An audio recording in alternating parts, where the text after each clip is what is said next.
त्रेता युग की बात है। केशरी और अंजना एक तपस्वी दंपति थे जो शिव भक्त थे। अंजना ने वर्षों तक तप किया ताकि उन्हें एक दिव्य संतान प्राप्त हो। उनकी तपस्या से प्रसन्न होकर पवन देव ने उन्हें वरदान दिया। उसी समय जब दशरथ पुत्र प्राप्ति यज्ञ कर रहे थे, उस यज्ञ का एक भाग पवन देव द्वारा अंजना के हाथों में गिरा। तब अंजना ने उसे ग्रहण किया और हनुमान जी का जन्म हुआ। जन्म लेते ही बालक हनुमान में विलक्षण शक्ति प्रकट हुई। एक दिन उन्होंने उगते हुए सूर्य को लाल फल समझ लिया और उसे खाने के लिए आकाश में उड़ चले। देवताओं को संकट महसूस हुआ तो इंद्र ने वज्र से प्रहार किया, जिससे हनुमान अचेत हो गए। वायुदेव ने क्रोधित होकर वायु का प्रवाह रोक दिया।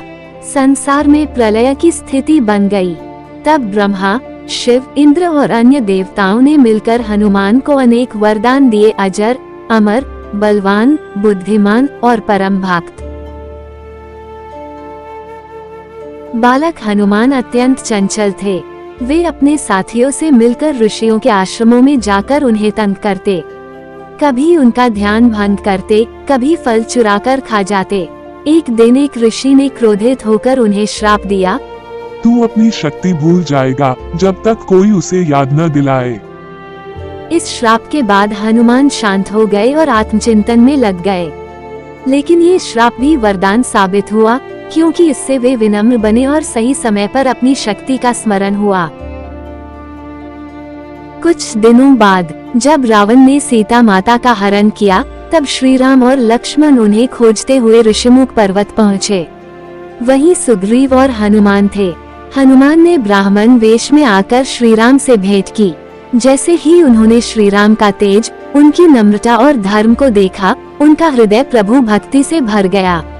हनुमान ने अपने असली रूप में आकर कहा, प्रभु, अब मैं आपका सेवक हूँ।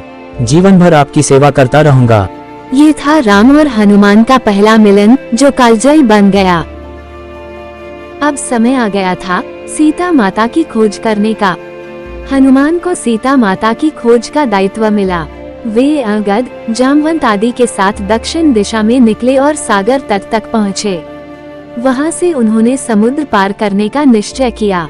जामवंत ने उनका उत्साह बढ़ाया और शक्ति का स्मरण कराया। हनुमान ने आकाश में छलांग लगाई। मार्ग में सुरसा आई, जो देवताओं द्वारा परीक्षा लेने भेजी गई थी।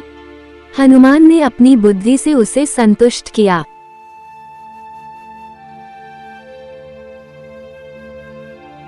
फिर सिंहिका नामक राक्षसी ने उन्हें पकड़ने का प्रयास किया, लेकिन हनुमान ने उसे मार गिराया।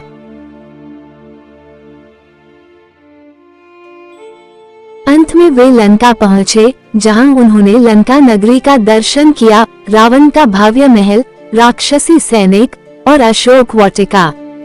हनुमान अशोक वाटिका में पहुँचे, जहां सीता माता वृक्ष के नीचे बैठी थीं। वे अत्यंत दुखी थीं। हनुमान ने श्री राम की अंगूठी देकर उनका विश्वास जीता और प्रभु का संदेश सुनाया।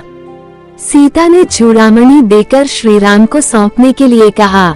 जब राक्षसी त्रिजटा ने देखा कि कोई वानर सीता से मिला है, उसने रावण को खबर दी। हनुमान को पकड़कर रावण के दरबार में ले जाया गया। रावण ने हनुमान को मारने का आदेश दिया, लेकिन विभीषण ने समझाया कि दूत को नहीं मारा जाता। तब रावण ने उनकी पूंछ में आग लगाने का आदेश दिया। हनुमान ने इस अपमान का उत्तर देने के लिए लंका को ही जला दिया। वे उड़ते हुए लंका के हर घर की छत पर गए और आग लगा दी।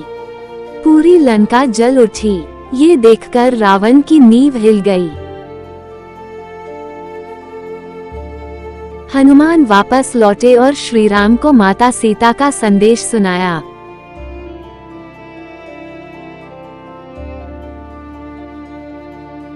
उसके बाद राम और रावण के बीच महायुद्ध हुआ। हनुमान ने अनेक बार युद्ध में राक्षसों को परास्त किया। वे भीमकाय रूप धारण कर राक्षसों को धराशायी करते गए।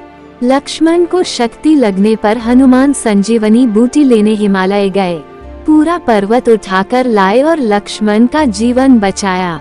उनकी सेवा और बल देखकर राम ने कहा, हनुमान, मैं तुम्हारा ऋण कभी नहीं चुका सकता।